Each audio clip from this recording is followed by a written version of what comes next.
Okay, we can go ahead and get started. So, the topic for tonight is the last of the month of nutrition. So, this week we are talking about supplements and going back to the previous weeks. This is the least important in terms of the overall diet. So, just something to keep in mind moving forward. The macronutrients, the energy balance, the micronutrients, the nutrient timing, all of those things are going to play a larger role or have a larger effect for athletic performance than the supplements that are being involved here. Supplements are meant to really just supplement the rest of your nutrition, kind of fill in the gaps. So the way that I kind of think about it, it's like the viral video from many years back. But the basically it was like the metaphor for life, where it was like if you put in a bunch of sand first and then you go and put marbles and then golf balls, it doesn't all fit, right? But then if you do the opposite order, if you change and prioritize the golf balls first and then you work in the marbles and then the sand fills in the cracks. So the supplement is more like the sand, where it's supposed to fill in the cracks. It's not necessarily supposed to fill up the entire jar. You're supposed to be eating whole foods as the majority of your nutrition. So, overview for supplements. We'll start with basically what are supplements, what's the definition of supplements, and what is considered supplements. We'll move into how to choose supplements, how to go about deciding if you even need them. For most people, this is going to be a non issue. They don't need supplements. And then, even for athletes, how do you decide which supplements are going to move the needle in terms of trying to increase performance or enhance performance? So we'll talk about at the end then the most proven supplements are some of the best supplements for athletes. Overview, talking about supplements here. So the FDA defines supplements as dietary or intention to add to or supplement the diet and are different from conventional food. So these are things, again, they're trying to fill in the cracks that might be missed through the ordinary diet. And that can be missed for a number of different reasons. It could be food scarcity, or it could be some kind of a lifestyle choice where you're intentionally limiting or restricting certain foods. Could be an allergy that you have, so then you're not getting some of the nutrients that are associated with those foods.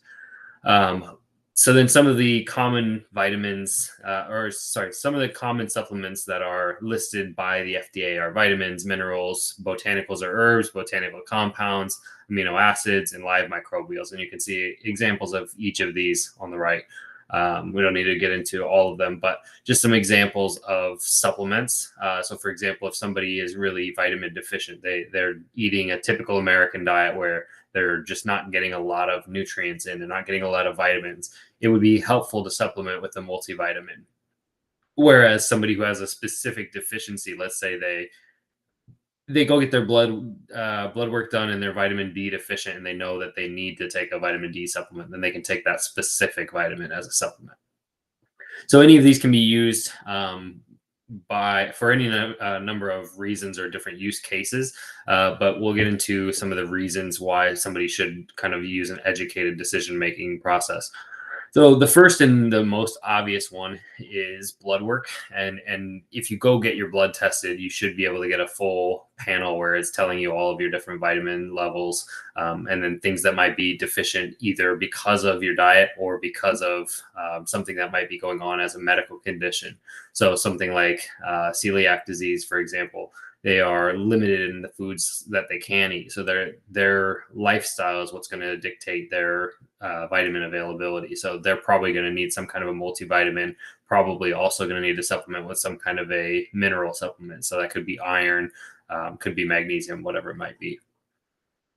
Dietary considerations, so things like veganism, or like I said earlier, the American diet, where you just eat a lot of junk food and you're not getting necessarily the most nutritious meals. But veganism specifically, obviously, you're not eating meat, you're not eating dairy, so you're going to miss out on some of those, maybe calcium, maybe vitamin D, vitamin A. And then specifically with the meat, you're probably going to miss out on something like creatine, or potentially protein if you're eating just strictly leafy vegetables. So again, depending on your dietary restrictions or considerations, you are going to have different associated deficiencies, and you can use supplements to fill in those cracks. Environmental factors. If you're getting a lot of sun exposure, you probably don't need a ton of vitamin D, but you can get some vitamin D through your diet. So having a vitamin D supplement could be helpful there. training demands. So obviously, if you are a more sedentary individual, you might not need as much protein as an active individual. But if you're a competitive athlete, you probably need a lot more protein. So consider the demands of your training session. That goes for carbs, that goes for protein, that goes for any of the macro and micronutrients.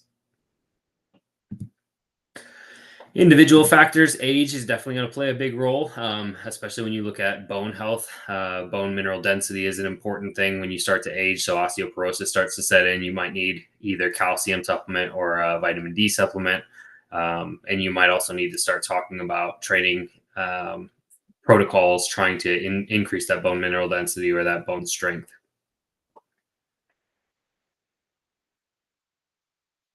So, what are some of the best supplements for athletes? These are my personal five here. These are things that I see athletes commonly underdo, or things that I think are really important for any athlete. It depends on the individual sport profile. Again, it depends on the individual diet. It depends on what's missing in their diet or their blood work.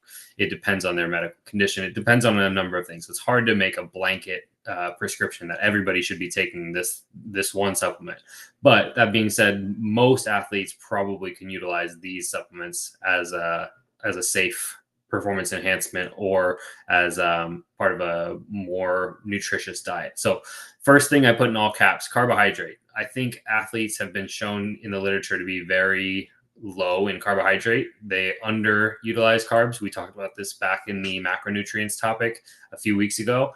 I've heard nutritionists talk about it. I've heard it on podcasts where they talk about athletes that are just constantly under using carbohydrate. Pre-training, during training, post-training, all the time. Athletes are always under on carbs. So whether this is a stigma and they're trying to not gain weight or they're trying to maintain body composition, I'm not sure what causes it, but for whatever reason, athletes underutilize carbohydrate and it has a huge impact on performance. So I would point any athlete who is looking to change up their nutrition to more carbohydrate pretty much all the time. Whey protein is an easy supplement because most athletes are familiar with it. They know what protein does, they know when to use it. There's some different variations of protein. So, whey protein versus casein, whey protein concentrate versus isolate versus hydrolysate. Uh, there's not much difference in the literature in terms of the three types of whey protein here. From what I understand, the concentrate is the least forgiving. It causes a little bit more GI discomfort, maybe a little bit more bloating, whereas isolate is a little bit more forgiving, a little bit easier to digest. And then the hydrolysate is a little bit even more a step up from the isolate. But I think they also go up in price according to their GI discomfort. So I actually going back to the macronutrients that we talked about a few weeks ago. So athletes don't typically undershoot on protein. If anything, they overshoot it. But I think that for athletes who are trying to build more muscle mass, especially if you are, let's say, a young athlete who's trying to get to maybe a collegiate level or professional level, having a protein supplement in your rotation can definitely help you to hit your daily protein goal. So whether that's 2.0 grams per kilogram, or maybe you're trying to go higher and get to 3.0 grams per kilogram, it can be really hard to eat foods in that concentration of protein. To just eat whole foods and get 300 grams of protein is really tough. So protein in rapidly digesting form through whey protein shakes can be something that's really helpful. Creatine is something that has become pretty mainstream. I think everybody talks about how amazing it is for pretty much all conditions. I think it's a bit overstated in terms of its effects. It's still a supplement at the end of the day, but it does seem to have a lot of upside. It can help with a little bit with a lot of different things. So, couple different forms here, and again, there's not much difference, but the cheapest seems to be plenty effective. So creatine monohydrate is the most commonly taken supplement, but the benefits there would be things like muscular endurance, muscular power. You can increase your training intensity. It seems to have some cognitive benefits as well. So there are some small benefits for most people, but again, if you're going back to the vegan diet where you're maybe not getting creatine through meat consumption, specifically red meat consumption, you can definitely supplement and maybe get some larger benefit from having a creatine supplement.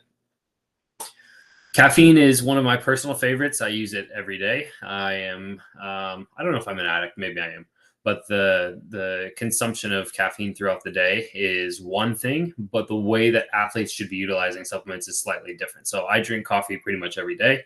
And I also drink a regular amount of Coke Zero. That is one of my favorite soda of choice. I'm actually a decent fan of soda for athletes. I think as long as your stomach can tolerate it, the carbohydrate content is really easy to consume. Plus, you get the added benefit that it tastes good. Plus, you get a little bit of caffeine in there. So I don't really see much downside other than the fact that because it's carbonated, you might have some bloating or some indigestion in the stomach. But as long I've not met too many people who complain about that. They say they drink a Coke and their stomach is all upset.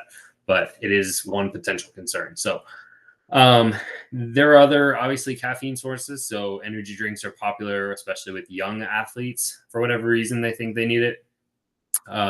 Pre-workout is crazy high concentration of not only caffeine, but other nootropic supplements. So kind of got to be careful with pre-workouts. You can definitely overdo it. Plus you get the beta-alanine, so you can get a little bit of that kind of tingly feeling where some people don't like that, but that is one common source. Energy gels tend to have some caffeine or can have some caffeine content in it if you want to go the energy gel route as opposed to a more naturally occurring coffee. There's some stigma around coffee where people think that coffee causes dehydration. This has actually been disproven, where caffeine definitely causes a little bit of dehydration in and of itself, but the water content in coffee almost always offsets what you're going to lose through the diuretic process of caffeine. So yes, coffee will cause you, it has a little bit of a natural diuretic effect where you're going to urinate a little bit more, but the water content that you're taking in, as long as it's not like a straight espresso shot or like capsules are one of the last options I have listed here. If you're taking one of those, either dense espresso or capsule form of caffeine, then you're not getting enough water to replenish what you're going to excrete. So a little bit of dehydration could potentially happen there, but usually it's not an issue.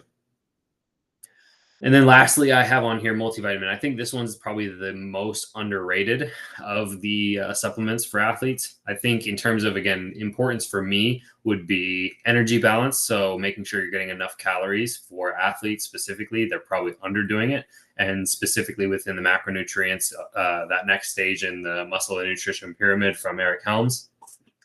The macronutrients would be the next most important. So in terms of effect size, you're going to get a lot of effect from getting enough protein, enough carbohydrate throughout the course of the day. Micronutrients would then fall in third. So as long as you're covering your protein and your carbohydrates and your calories for the rest of your diet, I think a multivitamin is something that is commonly missed within supplements. And I don't know why it gets glanced over when we look at things like creatine as having such a big effect, but micronutrients definitely play a big role in overall health.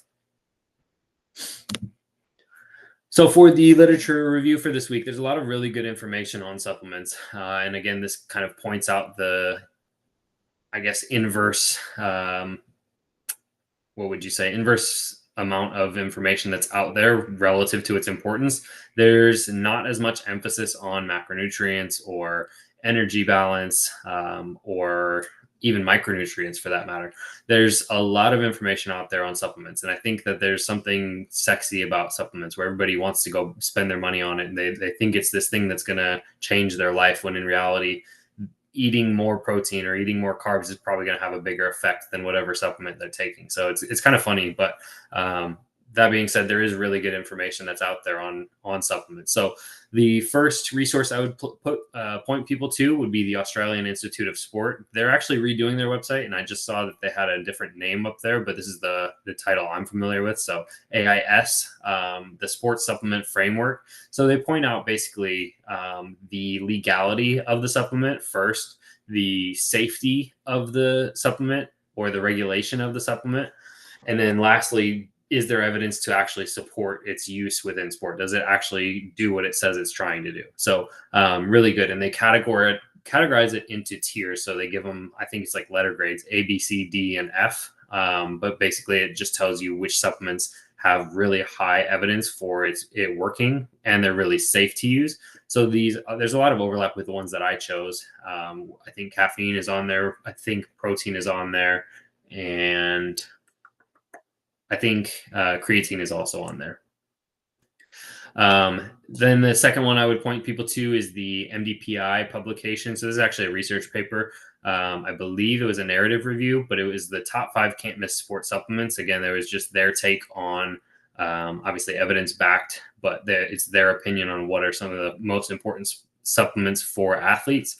The last time I'm going to be able to point out Eric Helms's book, The Muscle and Strength Pyramid for Nutrition. I will point people here until the day I die. So this is I'll take another week to point people in that direction. Definitely check out that book if you're interested in learning anything about nutrition, but definitely in terms of supplements.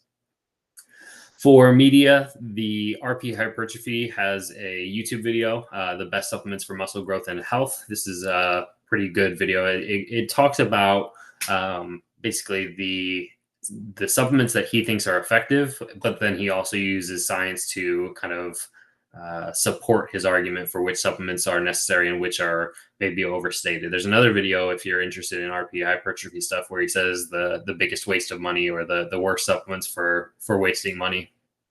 I think it was in 2025, so it's pretty modern. The second video is Dr. Eric Trexler was on an interview, and it was also through RP hypertrophy, but it was he's a researcher in nutrition and says everything you need to know about supplements. And so that video is really good because it's taking both the theoretical information of supplements and then it's combining it with the practical information. What do bodybuilders actually use with these supplements? So really two really smart people having a conversation about the theoretical and practical side of supplements. And then lastly is Jeff Nippard is another one of my favorites. He's got top 5 supplements with science explained.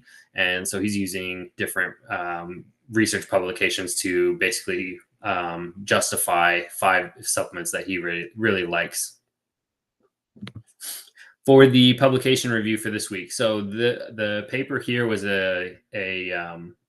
basically it was a scholarly review. So there were multiple researchers on a team that were looking through the evidence for different performance enhancing supplements. And so they separated these into the different types of events, the potential benefits. They were talking about the mechanisms for how these supplements are influencing performance. They talk about the typical dosing in there.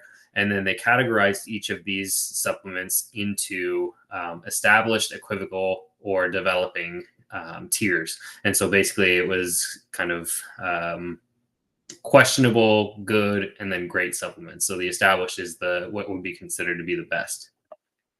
So within this paper, they had established really good support and really safe use of these different supplements. So caffeine, creatine, nitrate, beta-alanine, and sodium bicarbonate. So again, no real shocker there. A lot of these have overlap with my list or with the Australian Institute of Sport, specifically the caffeine and creatine. I think beta-alanine might also be in the Australian one. But the effects that are in each of these. So the caffeine has kind of widespread effects, and this is why it's so powerful for athletes specifically if they use it as a performance enhancement as opposed to just a daily consumption. So obviously you don't want to build up too much tolerance or you lose some of the effect here. But if you're using it for either training or for competition, you can gain an edge through fatigue perception. You don't necessarily feel tired. You get endorphin release, so you're not going to feel the pain associated with endurance exercise. Neuromuscular function, you're going to get a little bit more power output.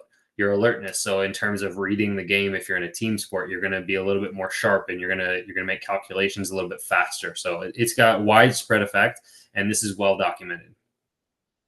Creatine, again, high intensity exercise. It basically draws in creatine, but also water into the muscle. And so this helps with explosive exercise where you're utilizing that creatine phosphate energy system, and you're basically you have it more readily available, and so you're going to succeed with things like sprinting or jumping.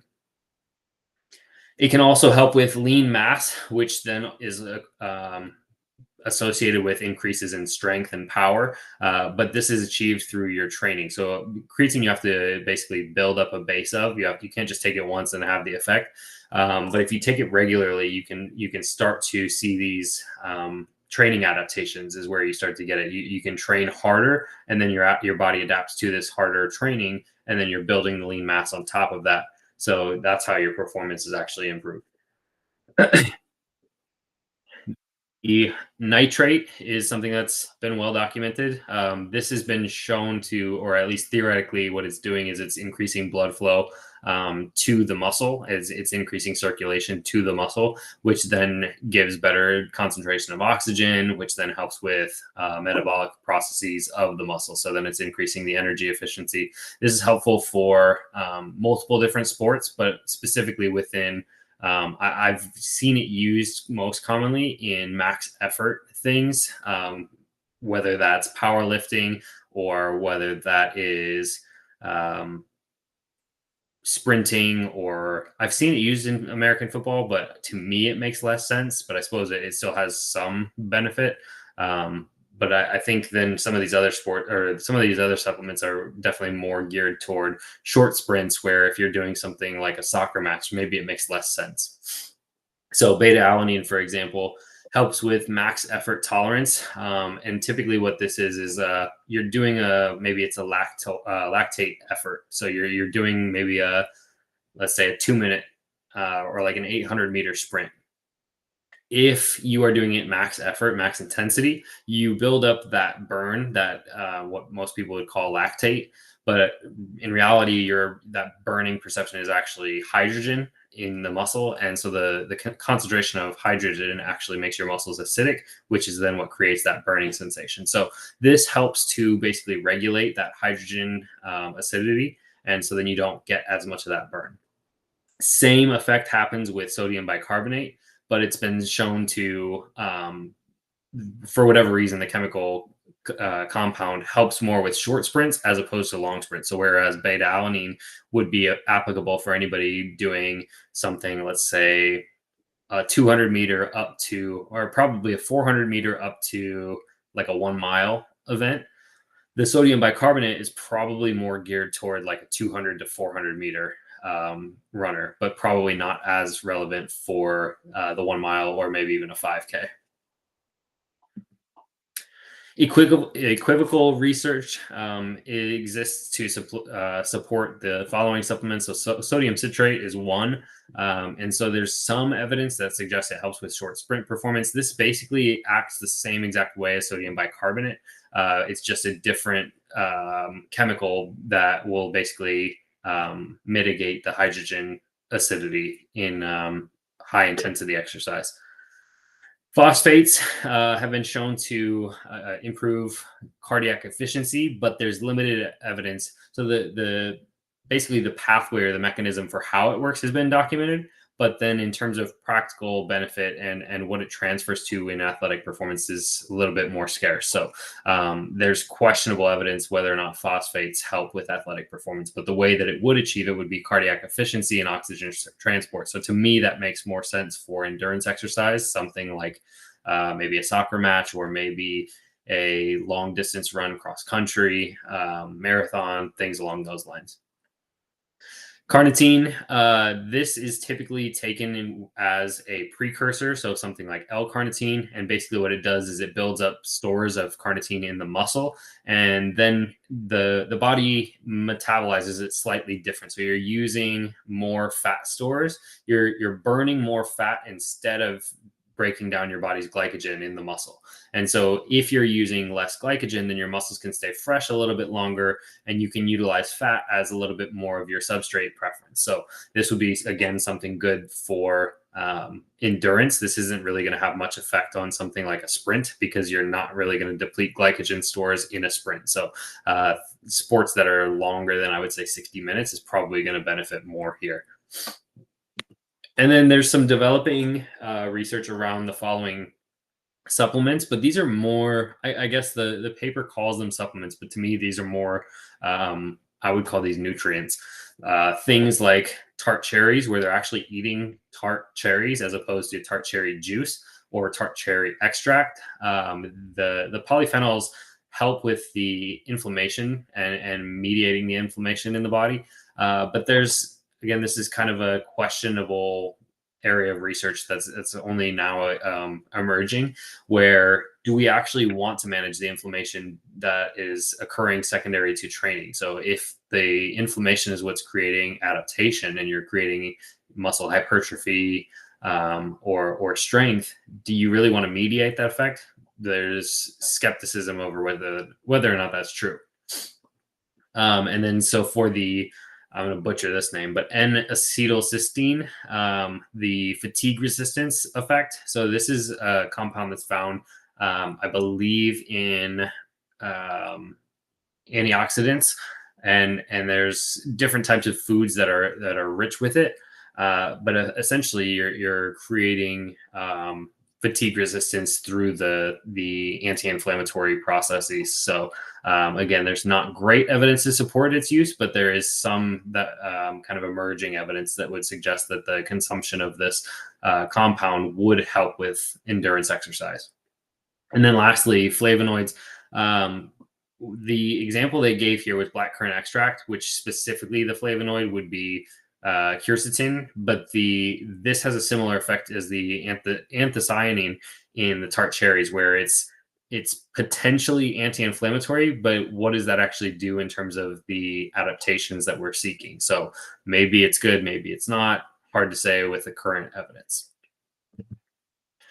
So, in summary, supplements are small compounds that have small effects. They pale in comparison to the overall diet, and so the larger diet should be whole foods, and you should be paying close attention to energy balance and caloric balance, macronutrients, micronutrients, and nutrient timing before you even really worry about supplements, unless you have some kind of a specific blood work documented deficiency or a medical condition or a known lifestyle choice or a dietary choice where you know that you're going to be deficient in some kind of a vitamin, mineral, whatever it might be, and then you can use the supplements to fill in those cracks. But again, they're trying to fill in the crack as opposed to construct the whole diet.